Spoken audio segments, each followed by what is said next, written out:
Halo guys, kembali lagi dengan saya Sukma Wijaya Hikmah di channel untuk kami Sukma Wijaya Hikmah.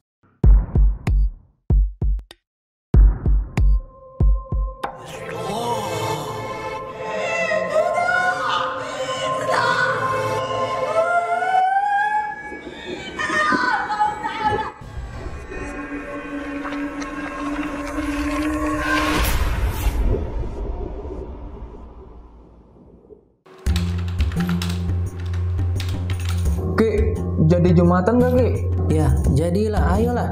Ayo Ki. Ayo Ki. Ntar ya. Itu apaan Ki? Kok kayaknya enak banget sih?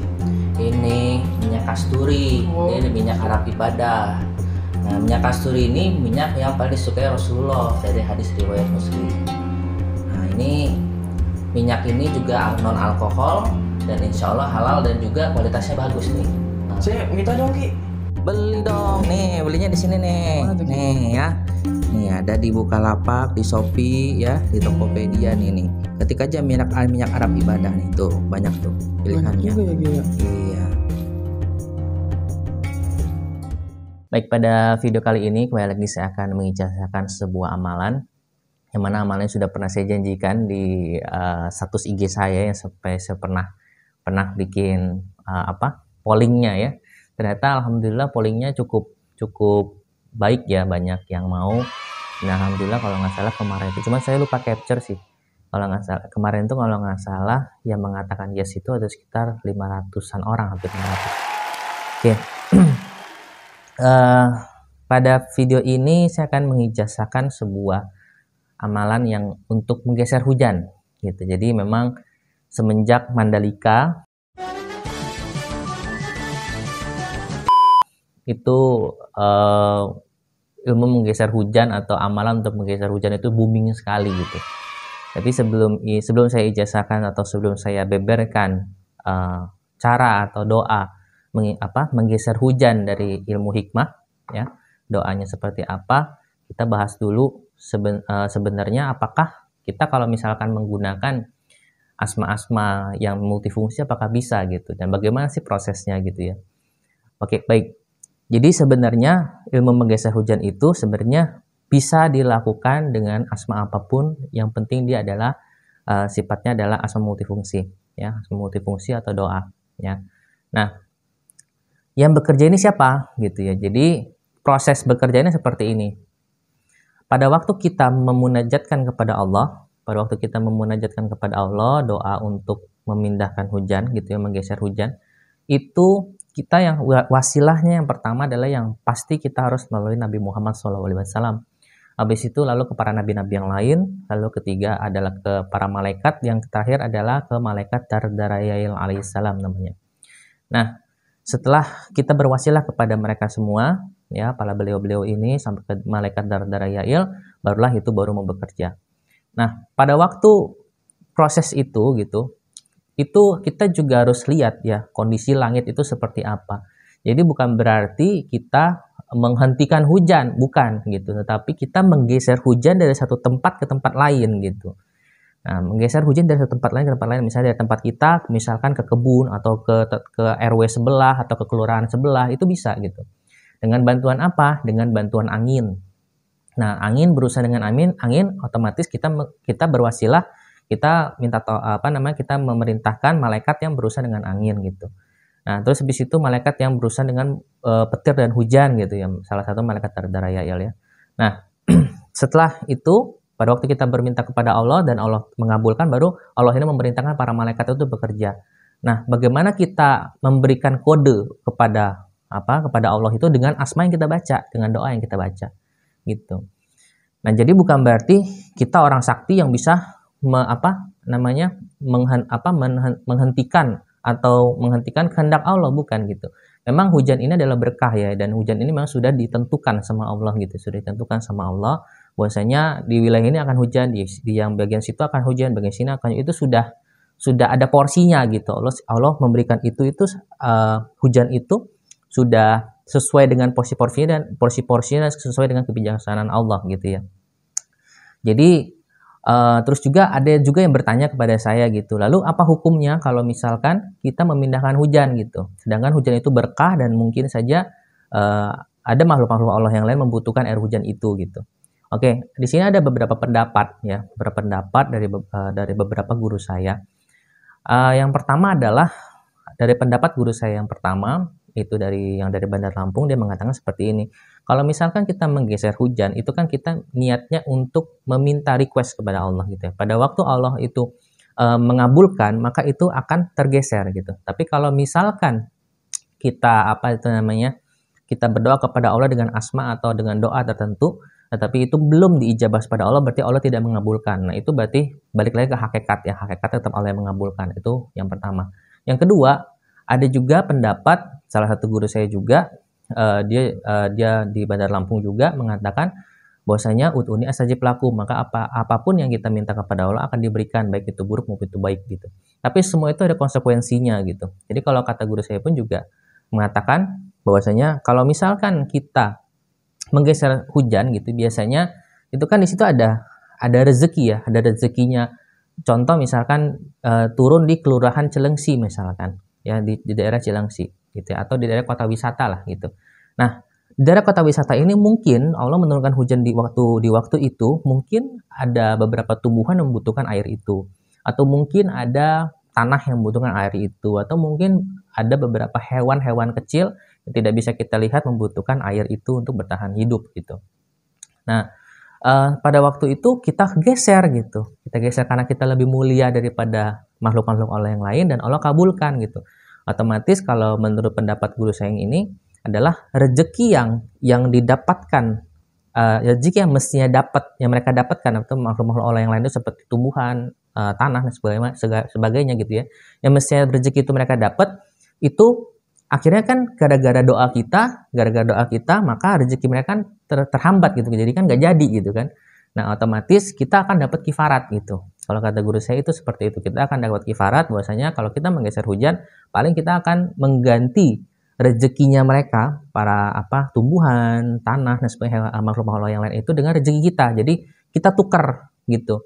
Jadi kita menggeser hujan, tetapi rezeki kita dikasih ke porsi rezeki kita itu dikasih ke makhluk-makhluk Allah yang lain, mungkin sekitar 3 hari atau 4 hari begitulah. Nah, itu pendapat guru saya yang lain gitu.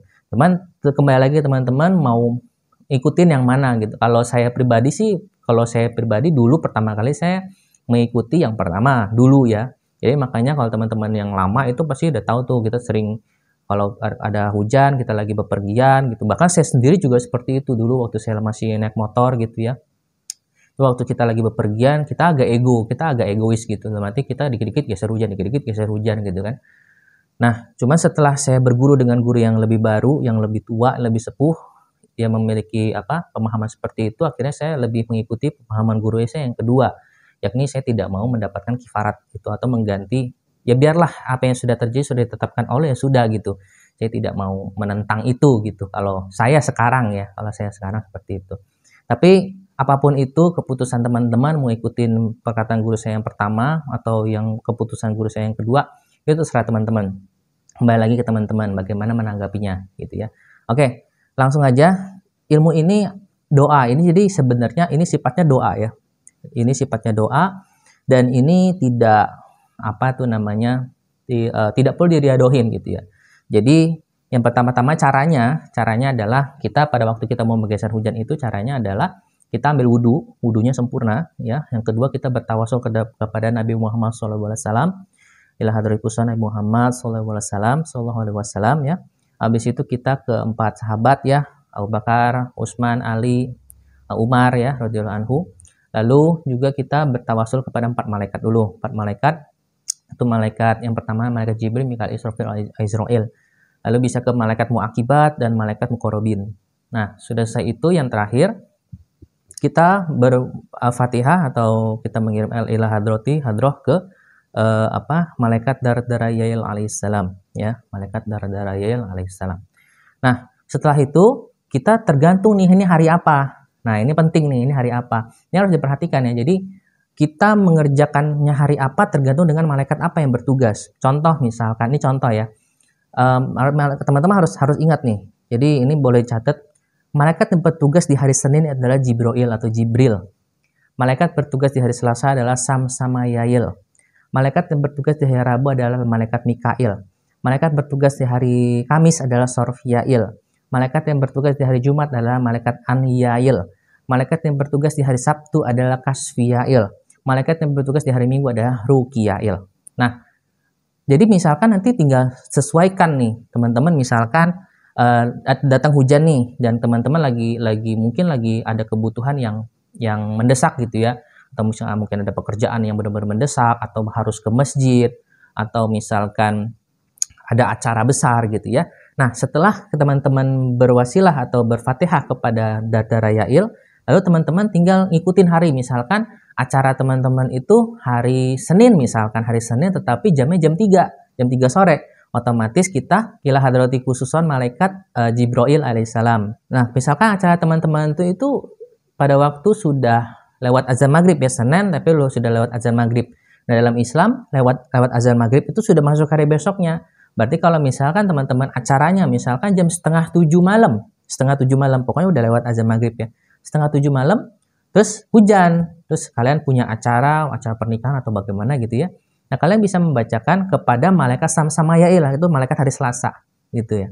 Nah, itu jadi pertukarannya itu hanya di waktu azan maghrib, lewat azan maghrib, pertukarannya seperti itu. Nah, sudah selesai itu kalian bertawasul kepada malaikat-malaikat hari ya. Itu harus disesuaikan dengan harinya yang mana ya. Jangan semua ditawasulin.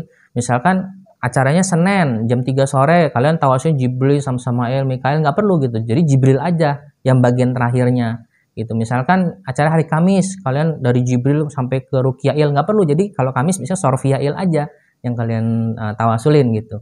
Kalau itu siang gitu. Nah, selesai itu hadroh kepada saya Al-Fatihah sekali, ila hadrati kuson kisukma wijaya al-hikmah.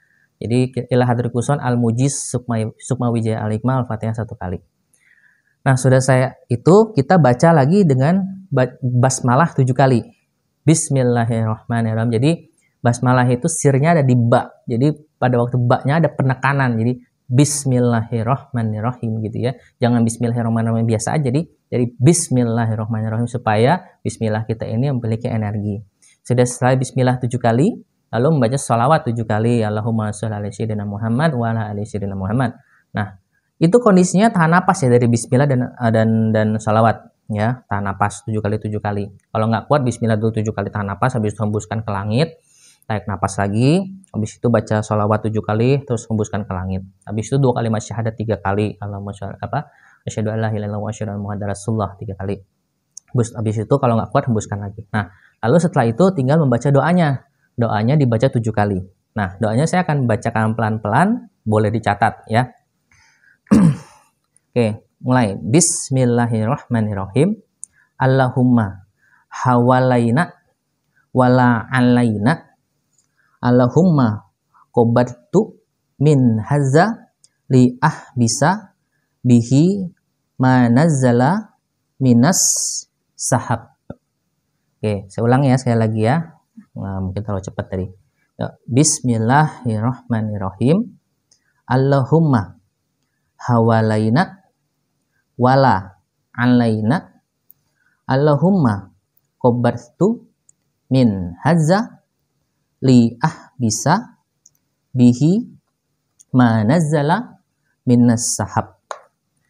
Nah, kira-kira seperti itu doanya ya. Jadi kita intinya adalah artinya Allahumma ya Allah, mohon dengan kerendahan hati hamba pindahkanlah hujan yang sekarang berada di tempat saya ini ke tempat yang lain gitu, karena ke tempat yang lain, dan pindahkanlah awan. Jadi awan itu nanti bergerak gitu teman-teman gitu ya. Nah, misalkan ada orang-orang yang mungkin tidak mempercayai doa ini, atau tidak mempercayai wasilah ilmu-ilmu hikmah, atau tidak percaya dengan doa-doa Islam ya, atau tidak percaya dengan doa-doa para ulama, doa-doa para nabi gitu yang diijazahkan oleh guru-guru kita gitu ya. Mereka beranggapan ya itu kan dia berhenti karena memang angin, itu kan berhenti karena memang sudah waktunya berhenti gitu ya. Nah, itu adalah konspirasinya orang-orang akhir zaman gitu ya. Tapi bagi orang-orang yang beriman tentu saja tidak berpikir seperti itu. Kenapa? Karena apapun yang terjadi di dunia ini semua atas kehendak Allah. Jadi angin pun bisa bergerak atas Allah yang perintahkan gitu, untuk angin bergerak gitu ya. Dan kalau misalkan kita berdoa, namanya sifat doa itu adalah senjatanya para mukmin gitu. Jika dengan kita berdoa, kita bermunajat kepada Allah, nanti Allah memerintahkan para malaikat untuk bergerak. Bisa aja loh, bisa aja kita sudah berdoa kepada Allah tapi Allah tidak mau mengabulkan, itu bisa. Bisa aja kita memerintahkan, misalkan seperti memerintahkan angin untuk datang, tapi kita tidak minta kepada Allah dulu, angin nggak akan datang, bisa. Tapi bisa juga kita minta dulu kepada Allah dan Allah mengabulkan angin datang, itu bisa. Nah, lalu apakah orang-orang mengatakan, oh itu mungkin kebetulan? Nah, kalau misalkan saya katakan ada orang mengatakan itu kebetulan, berarti dia tidak beriman. Kenapa? Karena di dalam ilmu hikmah atau dalam ilmu Islam tidak ada kata-kata kebetulan sebenarnya. Semua itu atas kehendak dan ridho Allah, di atas izin Allah. Semua.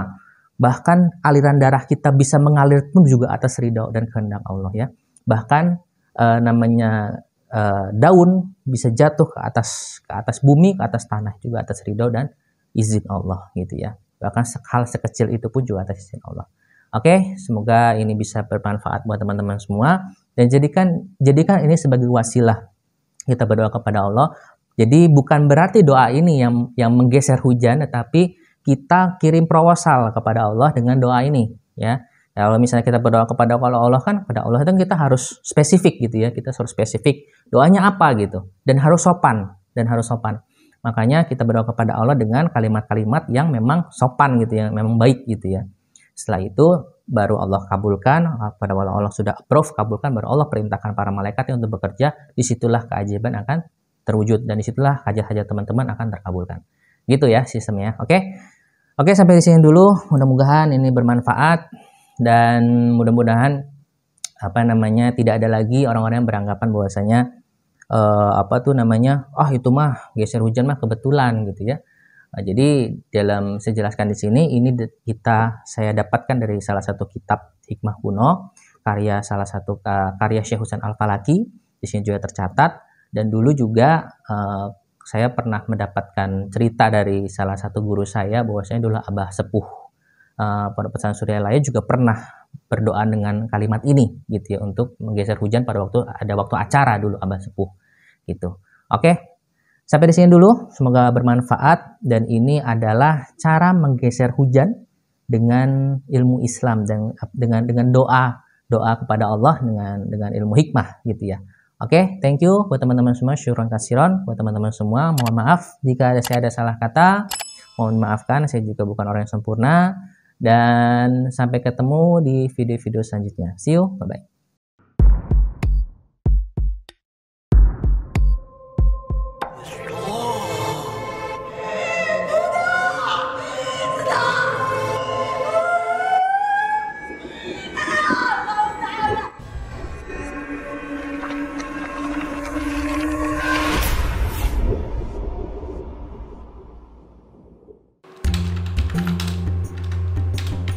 Ki, jadi Jumatan gak Ki? Ya, jadilah, ayolah.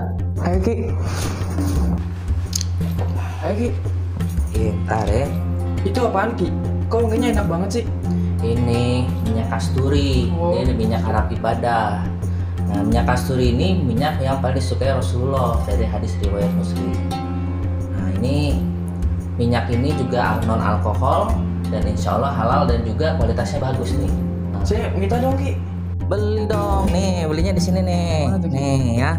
Nih ada di Bukalapak, di Shopee ya, di Tokopedia nih. Ketik aja minyak Arab ibadah nih, tuh banyak tuh pilihannya. Banyak juga ya Ki ya. Iya.